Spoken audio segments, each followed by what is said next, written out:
terrific. Subscribe right now to discover the best niche fragrances and learn more about colognes. I'm going to show to you the fragrance from an independent perfumer from the UK, the Aaron Terence Hughes Ozone. Very interesting scent, and the question is, does it make sense to import or purchase these very unique and creative niche fragrances, or is it on the opposite? Does it make more sense to just buy normal mainstream fragrances? What was my impression of the scent? How did it actually smell? Terrific for tuning in. Let's get started.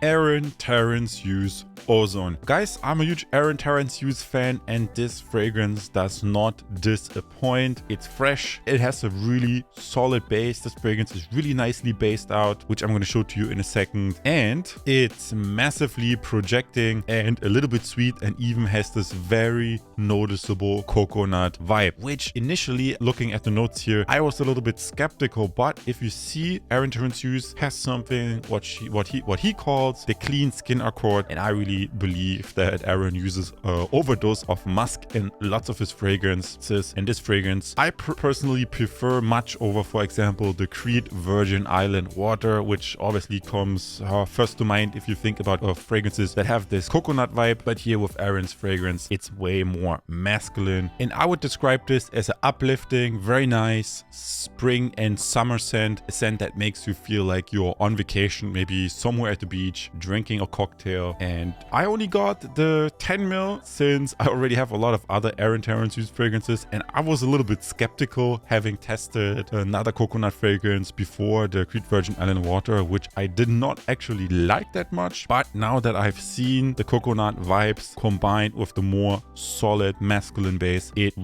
coconut fragrance really did grow on me. That's why in my personal rating, I'm giving this fragrance 4 out of 5 points for the scent DNA. Also, the longevity is very nice because obviously he uses a really strong foundation in the base. Fragrance is nicely based out. Also rock solid sillage. Granted, you put on a bunch of sprays, that's when the projection comes, not from 1 or 2 sprays. Presentation, I don't like the 10 ml bottles that much, so I'm only giving it 3 out of 5. But if you go to Aaron's website, you can see if you buy a 50 ml, he has wonderful, absolutely excellent bottles for your niche fragrance brands. Only downside, like always with Aaron's fragrances, since the Brexit, the price value, I'm having a little bit trouble. That's why I loaded up on Aaron Terence Hughes fragrances before the Brexit actually, because now the shipping has gone up. I have to pay import duties, and you always, if you buy the big bottle, that's only a 50 ml. So price value, I can unfortunately only give it 3 out of 5, although I would really like to give it more. Awesome. So what's my conclusion of this Aaron Terence Hughes Ozone fragrance? Would I repurchase this again? Does it make sense to first buy the 10 ml or the 50 ml? And what is my overall impression of this niche fragrance? Guys, I really have to say, I'm positively surprised about Aaron Terence Hughes Ozone. As I mentioned before, it kind of reminded me of the Creed Virgin Island Water, although I was not such a big fan of the Creed Virgin Island Water. I'm much more in favor of the Ozone actually, because it's just based out differently. It has these very nice musks in there, and overall I think it smells way more mature and based out, and has a really nice character, masculine character also in the base, which that makes it, for me personally, much more enjoyable to wear. Now, I would always, since you on the one hand could argue, should you get niche fragrances or mainstream fragrances? The mainstream fragrances all obviously have a way more acceptable DNA, quote unquote, in the mainstream. And with these niche fragrances, since they're a little bit more creative, you're always going to roll the dice a little bit more. I would recommend you to check out on Aaron's website. There he often has a sampler box of 10 mils.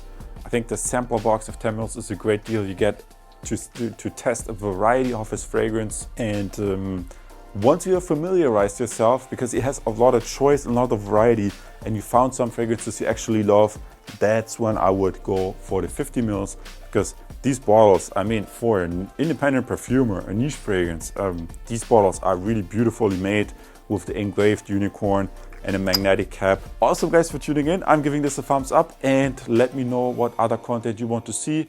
If you want to learn more about fragrances, and hit that subscribe button. I see you in the next video. Bye.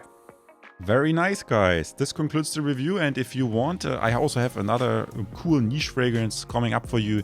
That's the Parfums de Marly Layton, a really wonderful masculine fragrance, very exclusive and loved by a lot of people. It's really a bestseller of the Parfums de Marly house. So if you're interested in niche fragrances for men, then check out my channel page. They have a dedicated playlist for these kinds of fragrances, everything nicely sorted for you. You can subscribe. I see you in the next video. Take care.